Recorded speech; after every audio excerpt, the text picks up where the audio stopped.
Hello and welcome into another episode of Locked On Wolves. Today on the show, looking back on Game 4, some more coaching issues that I had problems with. And really, after taking a moment to think about it, how bad was the timeout management at the end of regulation? I have to revisit that. Plus, what has worked really well for the Wolves, what I like that Minnesota's done defensively to try and slow down Denver's offense, and specifically Nikola Jokic and Jamal Murray. We're going to break all that down on the show today. Welcome in.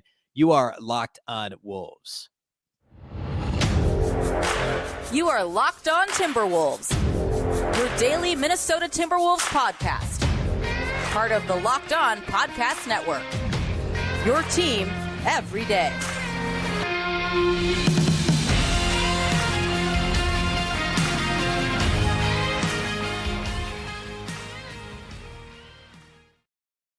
Hello and welcome to the Locked On Wolves podcast, part of the Locked On Podcast Network, your team every day. My name is Ben Beecken. I'm the host of Locked On Wolves. Happy Tuesday, everybody.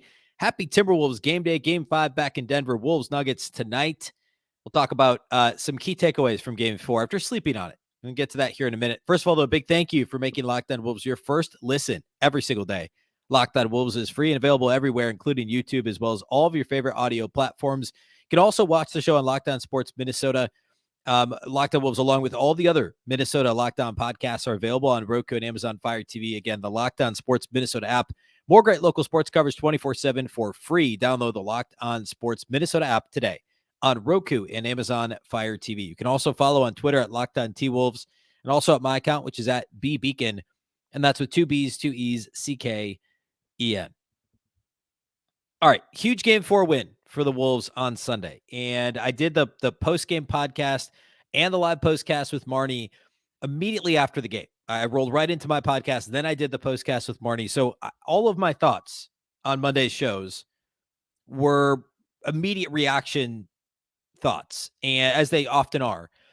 And after really, and I kind of went off on a bit of I don't want to say, I really kind of got on a soapbox about how badly I think the Wolves mismanaged the end of that game during the 12-0 run, and specifically the timeout management from Chris Finch, to a lesser extent substitution patterns, really the timeouts more than anything.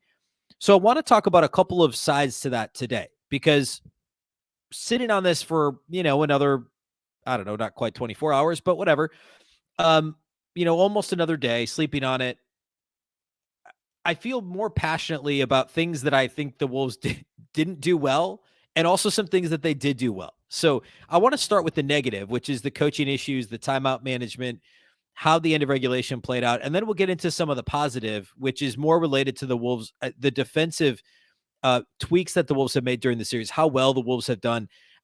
I get that Jokic and Murray have put up some numbers, but in general, the Wolves have tried to make specific guys beat them in certain games, and I think they've mostly done an okay job doing that. So many more of the issues have been offensively, and then also transition defense, which has been an ongoing problem all season long. So we'll get to all that later in the show. I want to start, though, with the timeout management late in the game, and I want to quickly lay out what I talked about on Monday's show, which was just we don't need to do the blow-by-blow thing, because we all lived this in real time and relived it probably, and I relived it on the show. It was just a miserable 2 minutes and 50 seconds of Timberwolves basketball, a basketball period, if you're not a Nuggets fan or just a fan of watching a train wreck in slow motion. The Timberwolves were up 12 with 2:50 to play. The Nuggets scored the final 12 minutes of the game in game 4. The Wolves had taken a lead we'll start here. The Wolves were up by 12 with 2:50 to play. The Nuggets scored the final 12 of the game. The blow-by-blow is miserable, but it's essentially Nuggets 3, I forget who the first one was. I think it was Murray, actually. And then it was consecutive Michael Porter Jr. threes, and each three got more ridiculous as it went. And I get up 12 with 2:50 to play. I think the win probability, according to ESPN, was 99.3% for Minnesota. And I completely get not calling a timeout. You don't call it after the first three, right? It's still a 9-point game with 2:30 to play. I get not calling it after the second three. You're still up 2 possessions. It's a bit of a shock to give up a 3, miss a shot quickly on the other end and give up another 3, and now it's a 6-point game. But, and Finch talked briefly about this after the game, how he likes to preserve his timeouts for late game situations. Well, yeah, you and every other coach, right? That's what coaches want to do. I get that. Coaches would much rather be able to call a timeout late in the game, advance the ball to midcourt, draw up a play, whatever it might be. Yes, that's what you're supposed to do. However, maybe, hear me out here, Maybe if you use your timeouts earlier, when it's still a multi-possession game, maybe you don't need them in a close late situation. Just a thought. And that to me, like, I didn't say exactly that on the post-game pod. I mostly was just kind of like perplexed why you wouldn't want to stop this crazy momentum that Denver had built and just, like reset. Michael Malone has done that so often. He did it early in the game. I think it was game 3, like almost immediately. After the game didn't start well for Denver in game 3, he called a timeout. They kind of reset. Like there's so many different examples. Like that's what coaches do. And Chris Finch has been so improved. I don't know, he's been great at it, but better this year than he was last year. Last year in the playoffs against Memphis, he let Memphis run up and down the court without calling a timeout. And I understand it. I get it. I understand saving timeouts for the end of the game. I generally am a little bit more conservative when it comes to burning timeouts.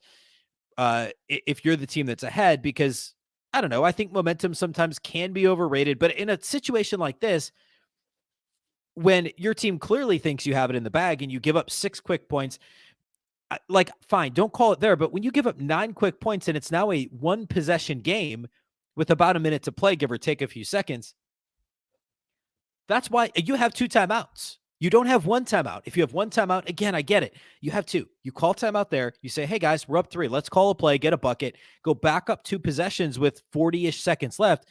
You should still have a 99% win probability, maybe 97% win probability at that point. Like if you're up 2 possessions with, call it 40 to 45 seconds left, that's a really strong win probability. And you've also called a timeout, this is now officially a close late situation, 1 possession with a minute to play. That's what you save your timeouts for. So if you don't want to do it when it's a 6-point game or a 9-point game, as Denver's starting to get some momentum, fine. But do it when it's a 3-point game with under a minute to play, because that's the exact situation that you claim you want to save your timeouts for. Call the timeout, run a play, get a bucket, get up 2 possessions, and now you're in a great situation. If Denver scores again, you're right back where you used your timeout now anyway, which ended up being a tie game with 10 seconds left or whatever when the Wolves called, I guess, an Ant isolation. Everyone flattens out. Ant gets stripped of the ball. They turn it over, and the Nuggets get a heave at the end of regulation. The Wolves, failed miserably after that timeout anyway. But, like, you have 2 timeouts. So with 45 seconds left, how many more possessions are you going to get? Probably only 2. So that's when you use your timeout. Like, the more I thought about it, the crazier it made me. The more just like apoplectic I became that this wasn't. It was so obvious. Like that's just a complete mismanagement of timeouts. And I don't think Finch really addressed it head on post game. We've kind of stopped talking about it because the Wolves won the game and Ant is great. And we should be focused on Ant. There's a lot of people out there focusing on Ant. Anybody nationally, that's all they're focusing on. But calling it like I see it at this podcast, like Ant was fantastic late in this game. I spent a lot of time talking about him on Monday's show. But the malpractice when it comes to timeout management and trying to manage momentum, and I would even say you could argue offense, defensive subs. The Wolves didn't do a lot there at the end of the game. There's some guy like I think there could have been some protecting of Cat down the stretch in regulation when you're protecting the lead, where he did pick up that foul against Joker. Perhaps that's something the Wolves could have looked at doing. I know Kyle Anderson was out, and perhaps if Anderson was healthy and available, maybe Cat gets subbed out with 4 fouls on that. That last Denver regulation possession where he fouls Jokic on the really crazy ticky-tack call with 12 seconds left. That then was his 5th foul, and then he fouls out in overtime. Maybe that's managed differently if Anderson's available. So, I mean, I guess I kind of get why Finch didn't take him out, but that to me was the other one that kind of stood out thinking back on this. But really, really jarring how badly that was managed at the end of the game. And I said this on the show Monday. You got a staff for stuff like this. There has to be a coach assigned to timeout management or, situational subs or whatever. I don't know who it is, but somebody has to have that on their plate. And and I'm not a big, throw the coach under the bus guy. I'm still a Chris Finch defender. I don't think they should fire him this offseason. And this is I guess that's a spoiler for a future show. If the Wolves lose Tuesday night, we're going to get into this stuff quick on the offseason. We're doing daily shows here for the next couple months still. We're going to talk a lot about Chris Finch, a lot about, every player on this roster.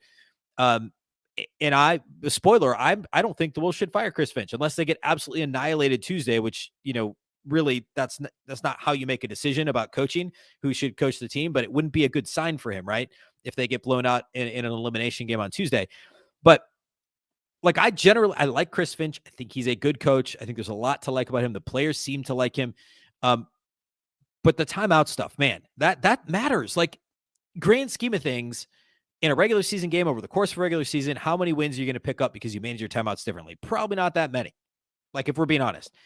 But everything is magnified so much more in the playoffs, and rightfully so. And this was a big miss by Chris Finch. I thought this was really bad.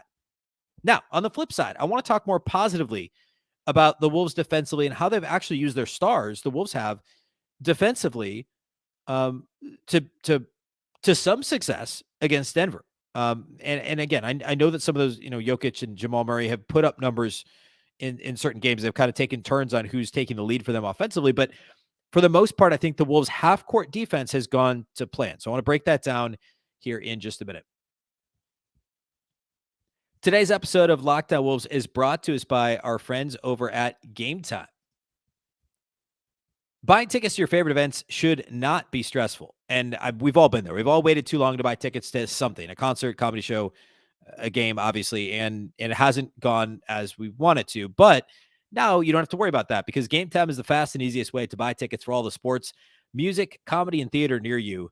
Forget planning months in advance. GamePlace is the place for last-minute ticket deals. They have deals on tickets right up to the day of the event. You can get exclusive flash deals on tickets for football, basketball, baseball, concerts, comedy, theater, and more. The Gametime guarantee means you'll always get the best price. If you find tickets in the same section in a row for less, Gametime will credit you 110% of the difference. It's the fastest growing ticket app in the country for a reason. Get images of your seat before you buy so you know exactly what to expect when you arrive. Buy tickets in a matter of seconds, 2 taps, and you're set. Tickets are sent directly to your phone so you never have to dig through your email. You can snag your tickets without the stress with Gametime. Download the Gametime app, create an account, and use the code LOCKEDONNBA for $20 off your first purchase. Terms apply. Again, create an account and redeem code LOCKEDONNBA for $20 off. Download Gametime today. Last-minute tickets, lowest price, guaranteed. Today's episode is also brought to us by our friends over at FanDuel. Grand slams, no-hitters, and double plays are back, and there's no better place to get in on the MLB action than FanDuel, America's #1 sportsbook. That's because right now, new customers can step up to the plate with a no-sweat first bet up to $1,000. Just go to FanDuel.com/lockedon, sign up, place your first bet, and get up to $1,000 back in bonus bets if you don't win. There's so many fun. The Twins, by the way, are not playing as well lately, but still in first place in the American League Central. Tons of fun bets over there, Twins related. So go check that out. Don't miss your chance to get a no sweat first bet up to $1,000 when you join FanDuel today. Go to FanDuel.com/lockedon to sign up. FanDuel, official partner of Major League Baseball. All right, a big thank you once again for making Locked On Wolves your first listen every day. Of course, every day is tomorrow on the show. We will be talking, it'll be the postgame pod. We'll be talking Wolves Nuggets game 5. Hopefully a Timberwolves win to send things back to Minnesota for game, 6. I keep my days are all messed up. Game 6 on Thursday, which of course at that point all bets are off, right? If we end up in a game 6, anything could happen with the Wolves on their home floor. So hopefully it will be a positive post-game pod on Wednesday. And hey, if they lose, there's still a lot to get to, as I mentioned earlier, the rest of this week. So be sure to tune back in on Wednesday and the rest of the week. All right. So we talked about the negative. We talked about Chris Finch's issues, the problems at the end of the game on, again, the days on Sunday, game 4.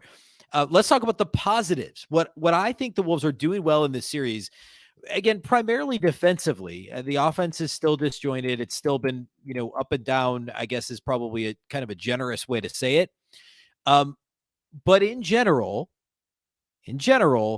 I've been pretty happy with how the Wolves have done defensively as a team. And let's start with Karl-Anthony Towns, because I don't want to overlook entirely his performance on Sunday.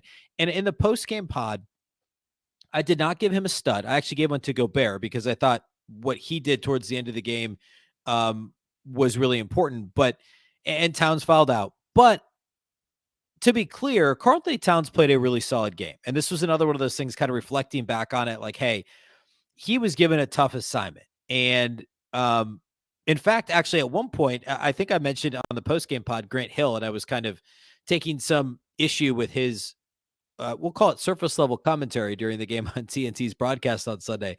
He was talking about the Wolves putting Cat on Aaron Gordon and how that was a mistake to have him guarding, or excuse me, was it guarding Aaron Gordon?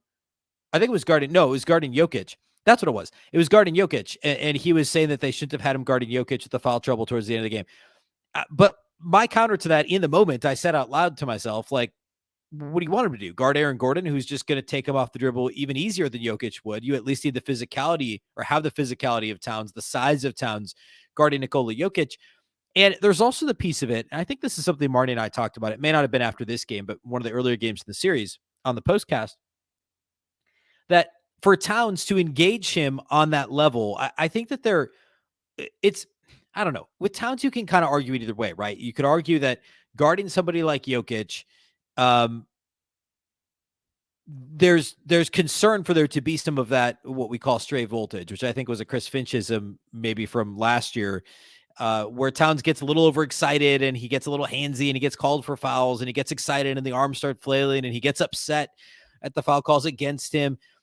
There's a higher potential because Jokic gets under your skin, but at the same time, it keeps Towns engaged in a different way than he may otherwise be engaged. And I think that that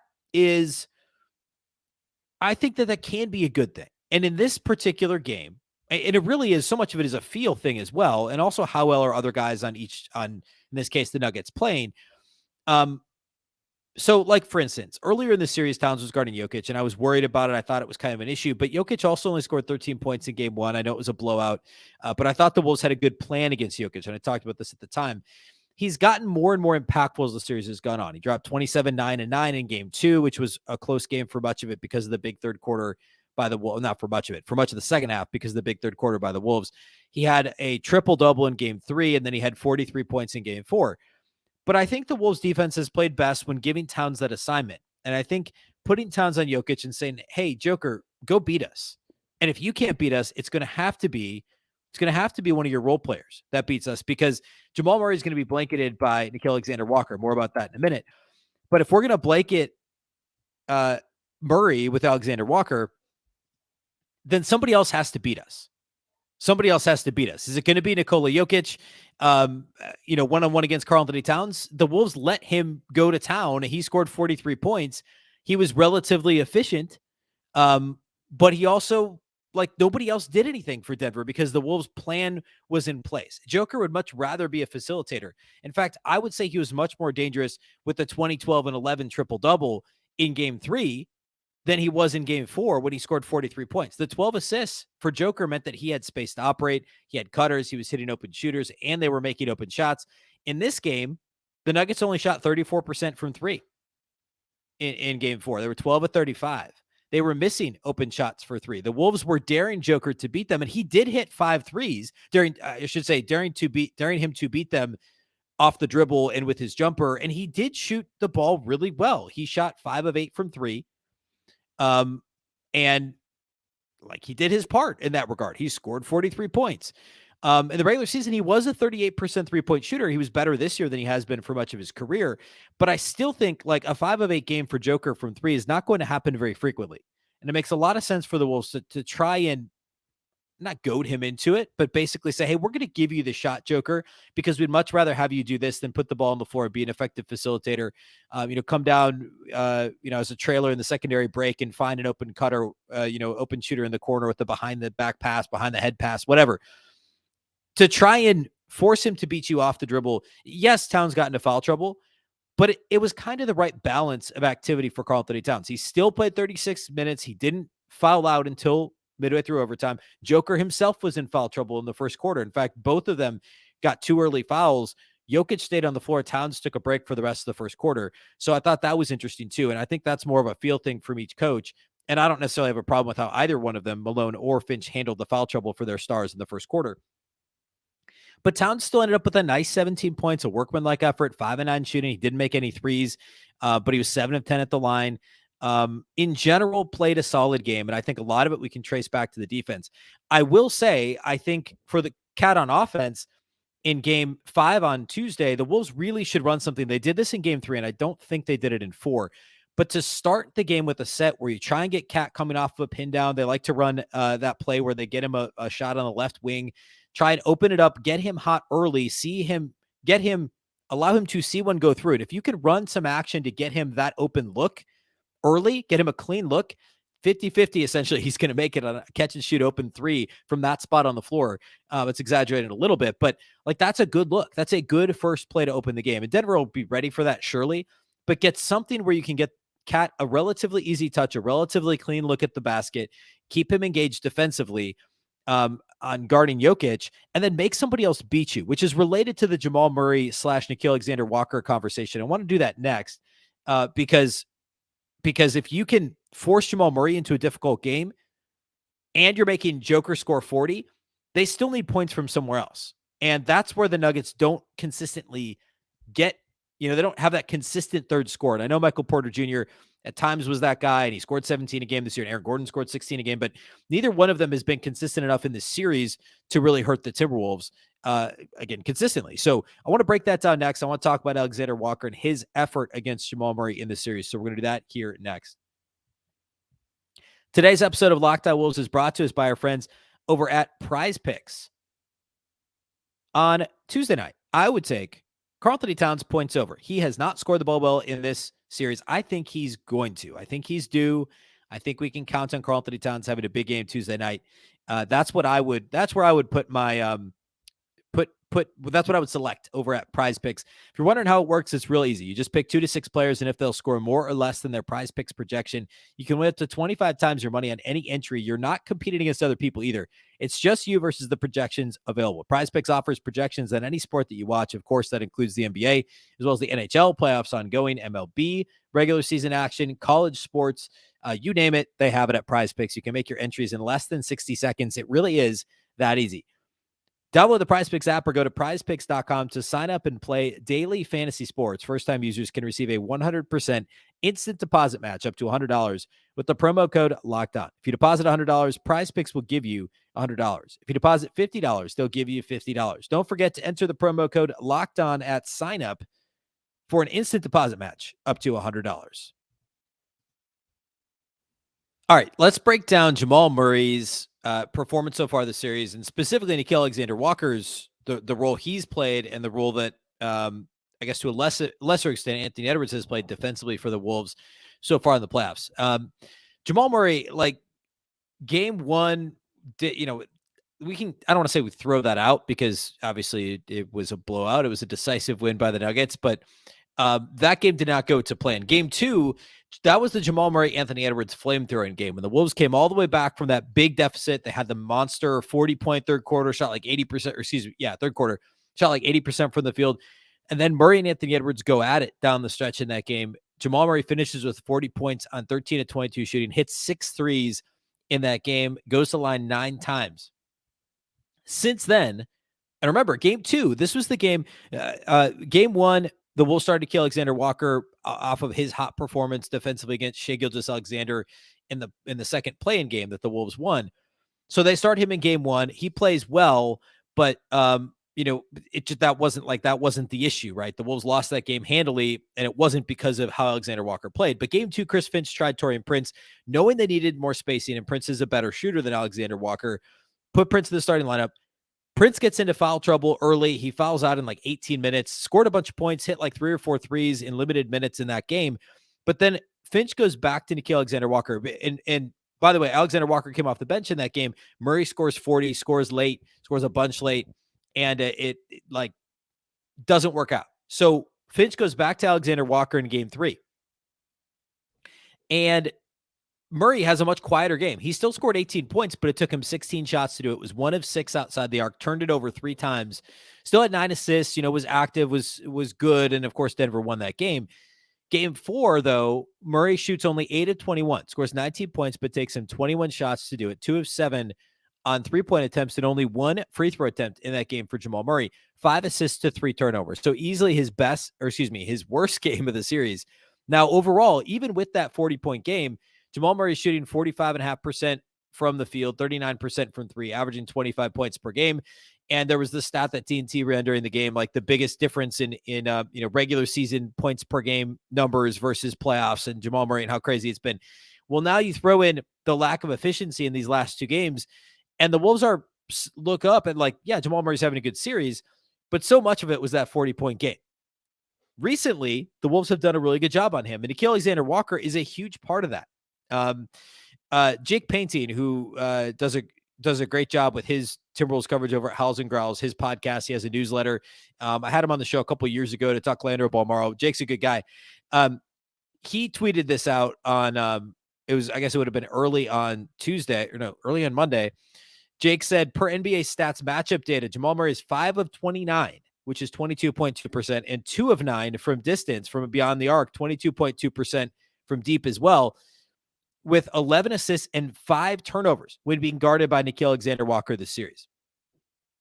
And then I just noticed that he had a typo in the percentages that somebody corrected him underneath. 5 of 29 is 17.2%. So he's 17% from the field and 22% from three, with essentially only a 2-to-1 assist to turnover ratio when being guarded by Nickeil Alexander-Walker. So much of his damage was done when being guarded by Taurean Prince, Anthony Edwards, to a lesser extent, Jordan McLaughlin, although like end of first quarter in game 4, that's when Murray scored his first bucket, was when Jordan McLaughlin was covering him, when Nickeil Alexander-Walker was on the bench. The first quarter of game 4, Jamal Murray did not attempt a shot when Alexander Walker was guarding him. He was in his jersey all over the floor, denying the catch, hands around his waist, doing what he could to impede him.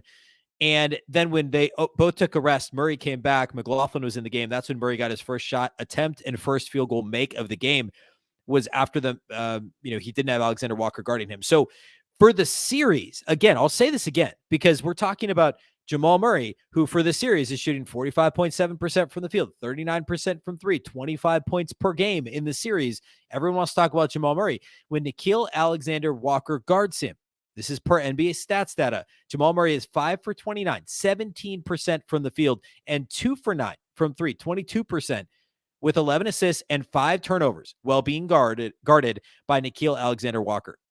So that is the right call. The right call is to keep Nickeil Alexander-Walker glued to Jamal Murray as much as possible. For the most part, have Towns guard Jokic like we talked about a few minutes ago.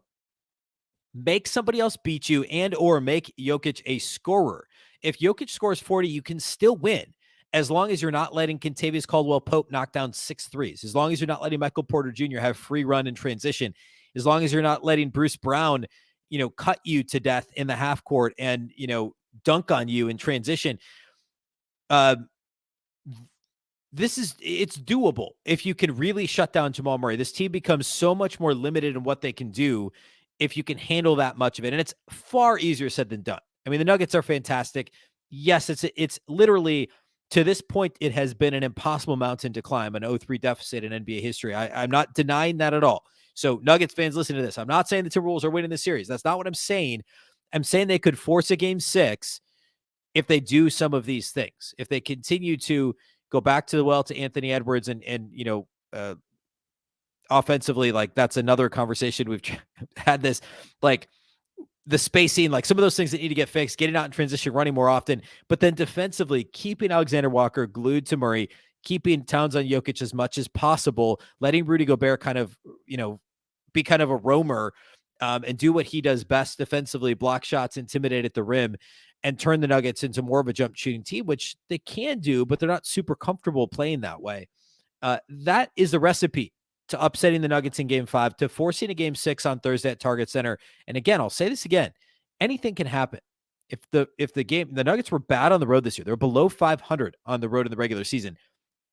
If you force that game 6, you get it back to Minnesota, it's a very winnable game. And then game 7, obviously all bets are off in a one game playoff situation. And then you make history.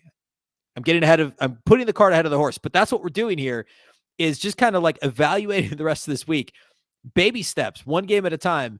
But the recipe for game 5 is more of the same when it comes to guarding Jamal Murray and also Nikola Jokic. Of course, we'll do the live postcast. It'll be solo. It'll be just me on Tuesday night following the Wolves game. So Wolves Nuggets game 5 Tuesday night. We'll do the live postcast at Locked On Sports Minnesota. And then, of course, on Wednesday, the full postgame podcast. Hopefully, we'll be back at it again Thursday with a preview show, a postgame pod, a live postcast, the whole thing here the rest of the week. Otherwise, we'll flip into off-season mode. Tons to get to there as well. A big thank you to those of you that do make Locked On Wolves your first listen every day. Of course, Locked On Wolves is free and available everywhere, including YouTube, as well as all of your favorite audio platforms. You can also watch the show on the Locked On Sports Minnesota app on both Roku and Amazon Fire TV. You can follow on Twitter at Locked On T-Wolves and also at Beecken with 2 B's, 2 E's, C-K-E-N. Of course, the Locked On Wolves podcast is part of the Locked On Podcast Network. Remember, the Locked On Network is your local experts on all the biggest stories. Once again, I'm Ben Beecken. This is the Locked On Wolves podcast, and we'll catch you next time.